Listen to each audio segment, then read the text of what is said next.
Hello,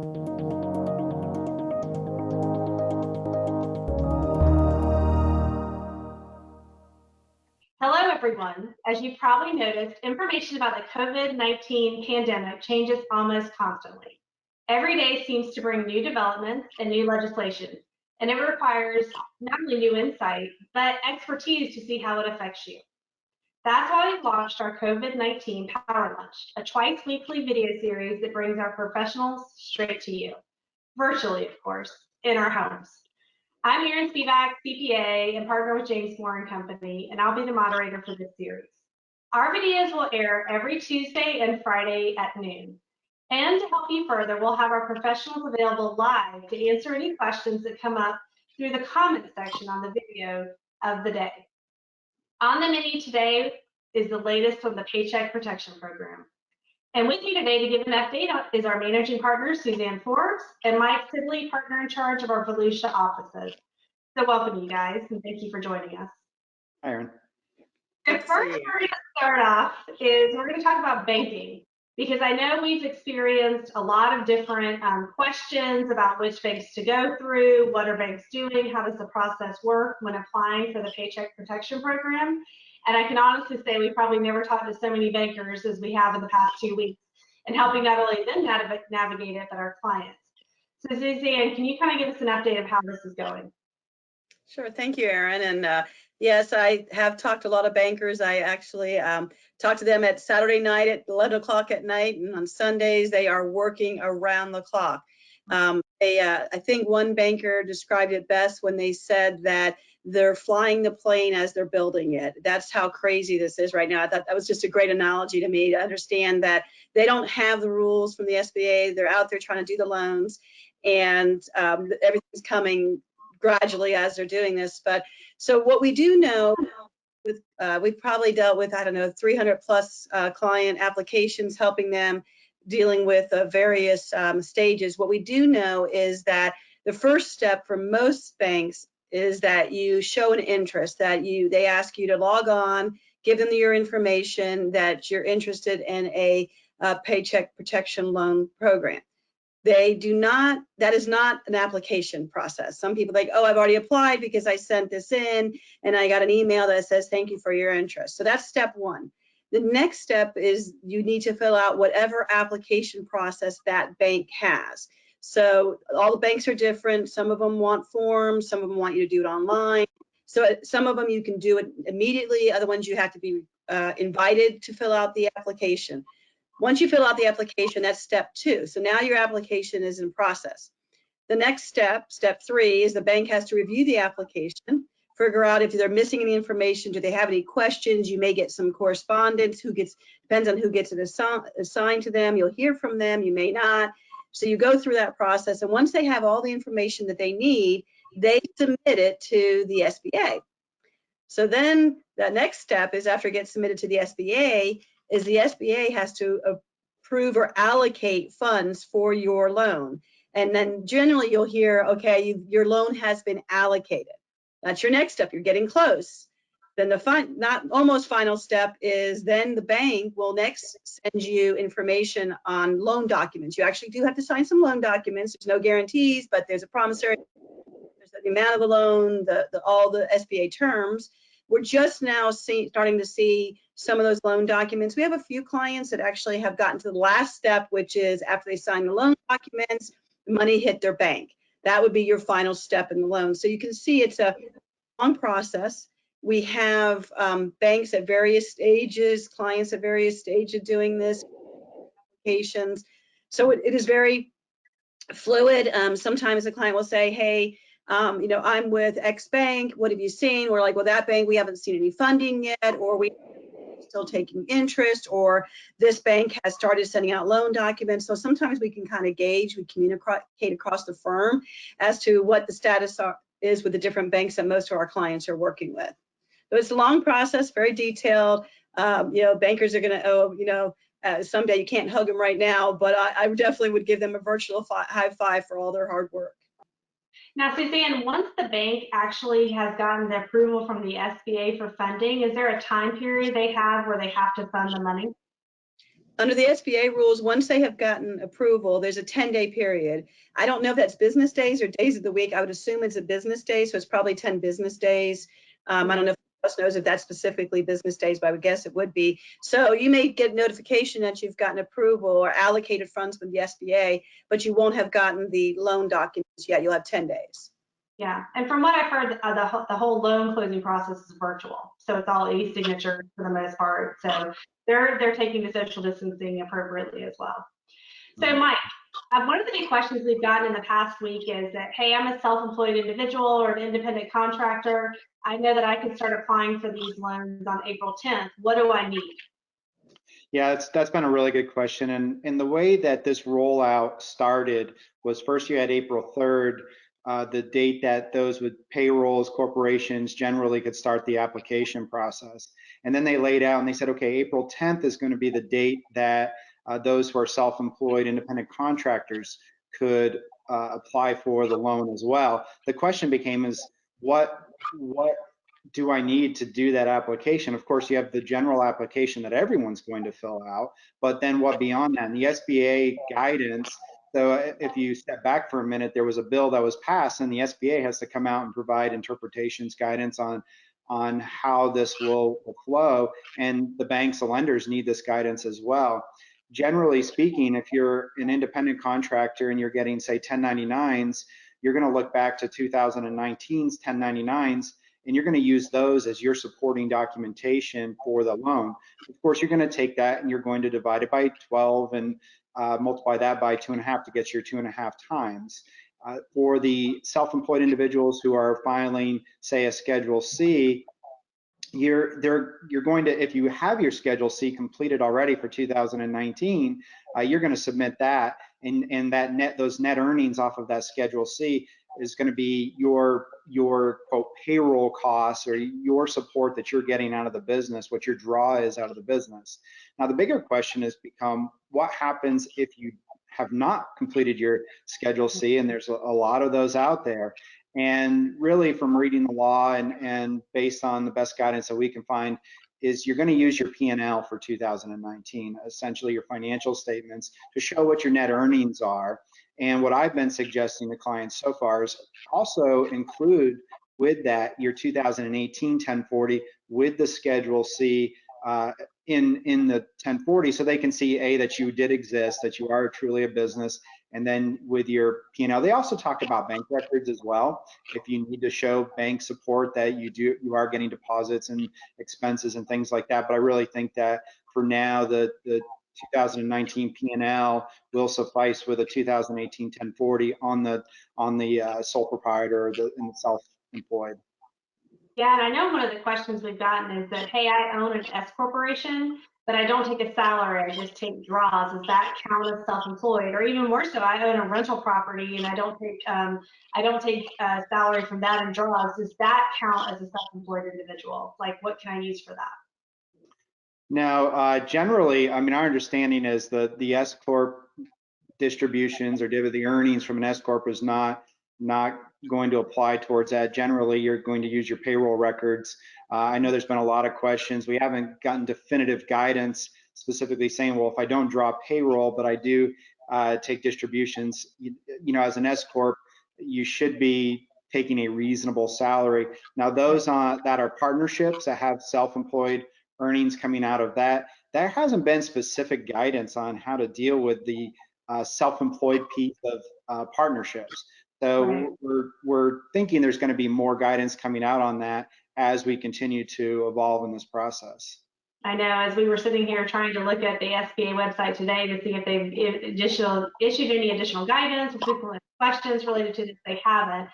So again, kind of what we've been telling clients, I think, is really to go to your bankers and ask them, what do you need in order to get this loan?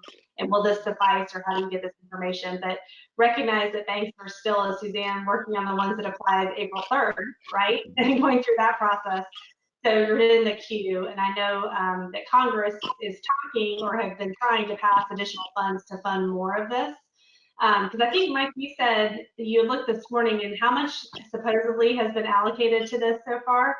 And I think supposedly from the latest news article, right?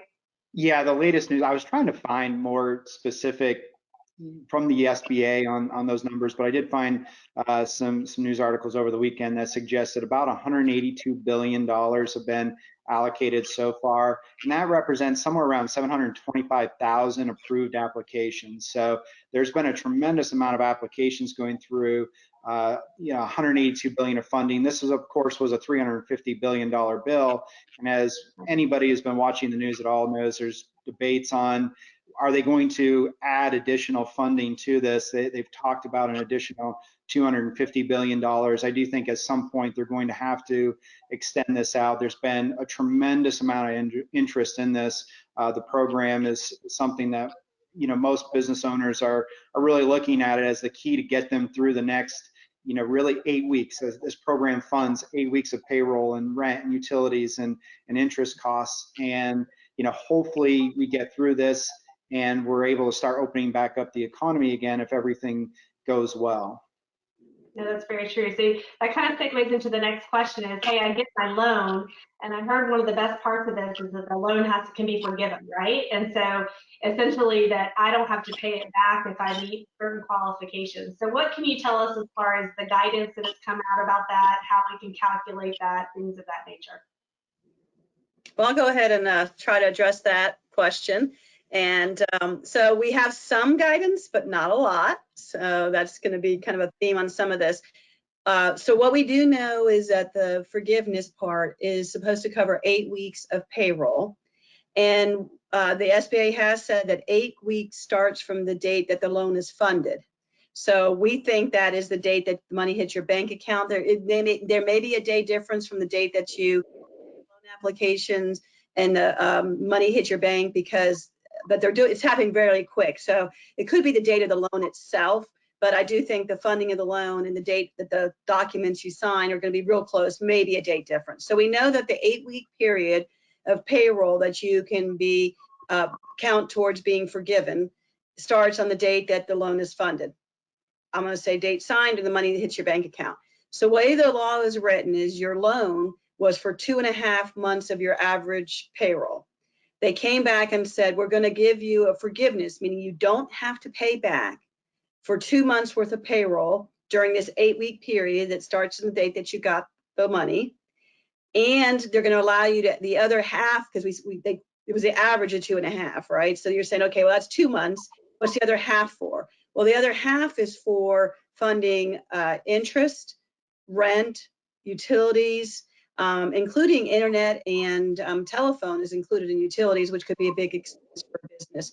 So now that you get the funds and you say, okay, my 8 weeks starts when I get the money, I got to start figuring out what my payroll is. But there's a caveat. The idea is that you have to keep people employed. And so it just can't be any payroll. So there's a rule that says you have to do a 2-pronged test. And this is where we don't have a lot of guidance. We do 8 weeks worth of payroll. And the 2-pronged test is that you have to compare your full-time equivalents that you do during that 8-week period to some prior period. Notice I said some prior period because we're not exactly sure what that prior period is. We originally thought that prior period would be the same 8 weeks that you had that payroll covered this year in 2020 to the prior year, 2019, 8 weeks. We thought that would make sense. But there's some interpretations that say that you actually have to look at possibly your average monthly payroll from February 15th to June 30th, 2019, and compare it to this time period. Or that you might have to look at your payroll from January 1st, 20 to February 29th, 20. But that's the 8-week period that you look at because you're not supposed to reduce. So that's where we just don't have any guidance right now on what that actually means. But we do know it's a 2-pronged test, full-time equivalents and dollar amount of payroll. So you just can't give everybody raises and hire less people. You have to have the 2 different calculations. And it's not an all or nothing. It can be graduated. So let's say you had 20 full-time equivalents this year, and last year you had 25, so you're at 80%. Maybe only 80% of your payroll gets forgiven. It's not like you don't get anything. It's kind of a gradual calculation. Again, we don't have a lot of guidance on what you're comparing this period to. We do know it's the payroll that you pay during these 8 weeks. We just don't know what we're comparing it to in the prior period. But we're going to see more guidance comes out. Unfortunately, I hope that we don't get the guidance in 8 weeks when it's over. We hope that we get the guidance sooner than later, right? So we can advise people and, get people on payroll. So those are some big questions. I know one of the questions that's come up is, do they have to be the same people? They're going to compare employee list from whatever this time period to the current list. We're pretty sure the answer to that is no. There's nothing we've seen that says it's full-time equivalents, not people's names or anything like that. Yeah, no, I know that's a big question people have asked, and of course, to us, it seems like it wouldn't make any sense that you would have to rehire the same people because employees are not required to come back, right? Like they don't have to come back for this piece of it. But again, it all comes down to what do they actually define? And so what happens in this process is the SBA actually issues regulations, and that's what they did last week to help the banks with the lending. And they clearly said in the regulations that they will issue additional guidance on the loan forgiveness. So Mike, have you seen people trying to use spreadsheets or send around spreadsheets so they can start kind of doing the math themselves? And what have you thought or seen about that? Yeah, there are some spreadsheets floating around. I've looked at a couple of them, and they're trying to use the law itself, the formulas identified in the law itself. And just looking at the way the law is written, it's still subject to a lot of questions. And as you just said, Aaron, there's still some interpretations. The SBA is going to come out and give their regulations and how specifically you're required to do it. Now, I have looked at the spreadsheets, and they tend to follow it, and maybe using those as giving yourself some guidance in terms of where this is going to fall out isn't a bad idea. And I think it may be worth it, but you want to make sure that those spreadsheets themselves are actually flowing right, because I have looked at a couple and some aren't using the right terminology, the right periods. Right. And so I think you just have to be really careful. I am talking to clients already about let's look at what your payroll is going to be for the next 8 weeks, at least as best as you can project it, and start accumulating the information in terms of making some of these decisions. Because I do think the SBA is going to come out sooner rather than later on some of this guidance. They know that this is getting funded and they have to provide some guidance for us. And I know they're working around the clock as well to get all this guidance out there. But I do think it's a good idea to start getting some idea of what your payroll is going to look like. Yeah, and some kind of thing is that you don't want people to jump the gun and say, hey, I'm going to go ahead and do all of this in week 1 so I can make sure that my forgiveness is locked in. Well, that really may hurt you, because if guidance comes out later that's to the detriment of what you did, that could be a problem. And one thing I did want to kind of point out on the 100% of the loan forgiveness, we did talk about rent, interest, and utilities that can be included, but the SBA has already said that they feel and they regulate that only 25% of the loan could be allocated toward those. So you want to make sure a lot of people said, great, I'll just pay a year's worth of rent in those 8 weeks and it'll count, and that's not really going to work out. And what we don't know too is how strict they're going to be about documentation, that if you prepay rent, will they even allow that to be counted, because the lease only calls for monthly rent. So again, kind of waiting, one of those things that you really have to keep in tune with the news, with your CPA, with your banker, to make sure you understand it. So go ahead, Suzanne. I want to add to that also, part of that loan forgiveness calculations is health insurance and retirement. Yeah. And the retirement's a big question, because a lot of employers accrue the retirement during the year and then they pay it after you, like the match. It's not the portion that the employees put into retirement, it's the portion that the employer puts in. So it's a match or it's a profit sharing, and we have no guidance on that. And so that's a really big question, because that could be a large number as to, health insurance you typically pay every month. And then again, a question came up, can you prepay your health insurance for a month? We don't know.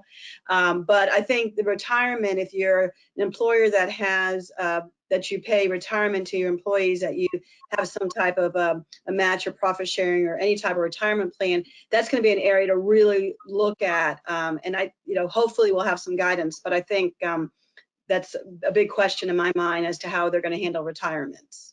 No, that's a really good point. And so one of the things then, going back to the self-employed people, is they're not submitting payroll costs, right? They don't issue paychecks. So how is the loan forgiveness going to work for them? Well, that's a really good question. How is it going to work for them? Because like you said, they don't have payroll records, generally speaking. So what are they going to show? And right now, there isn't a requirement to have separate bank accounts. Some people are talking about this idea of maybe setting up a separate bank account to show the funding and how you're using the money specifically for those purposes. But as a self-employed person, they may have their funding from the program come straight into their personal bank account, because oftentimes they're commingled, or they have a other business account that they write out. Right now, it seems that it's more towards write yourself a check, showing that the money's coming out, being used, and you're paying yourself this loan proceeds, so that way you can get it forgiven. I think we're going to get more guidance on this as well, because it's really unclear. And at this point, I guess paying yourself the money is about the only way that we can show a trail, because that's really what we want to do, is show a trail that we're using the funds for their purpose. Yeah, it seems the spirit of the law really is to put money back in people's pockets to go spend in the economy, keep people paid and on payroll and self-employed. I mean, I guess paying yourself is the only way you can do that, right? They're not asking our employees to prove how they spend their money, so it's kind of different. Right. So is there, I think you kind of already covered this, but I don't know that today we have enough knowledge to say what are some strategies to minimize the amount you have to pay back or maximize the loan forgiveness, unless you guys know of anything off the top of your head different than we've already talked about. Well, I think Suzanne mentioned the retirement as one.